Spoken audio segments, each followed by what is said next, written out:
رکعتِ اولیٰ میں بھول کر سلام پھیر دیا اور تسبیح پڑھنا شروع کر دی۔ سوال: 3 یا 4 رکعتی نماز میں رکعتِ اولیٰ میں یعنی پہلے اتحیات میں ہی سلام پھیر دیا اور سلام پھیرنے کے بعد تسبیح پڑھنا شروع کر دی لیکن بات چیت وغیرہ نہیں کی، وہیں بیٹھے بیٹھے یاد آیا کہ غلطی سے 2 رکعت پر سلام پھیر دیا، تو اس صورت میں کیا نماز نئے سرے سے دوبارہ پڑھنی ہوگی؟ جواب سننے سے پہلے تمام دوستوں سے گزارش ہے، چینل کو ابھی تک سبسکرائب نہیں کیا تو چینل کو ضرور سبسکرائب کریں، ویڈیو کو لائک اور ثواب کی نیت سے شیئر کریں۔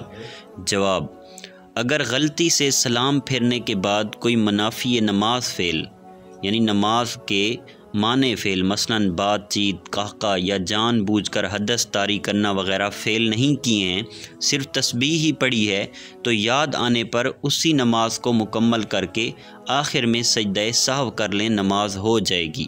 ہندیہ میں ہے یعنی تسبیح و تحلیل اصح قول کے مطابق بنا سے معنی نہیں۔ واللہ اعلم عز وجل ورسولہ اعلم، صلی اللہ تعالی علیہ وآلہ وسلم۔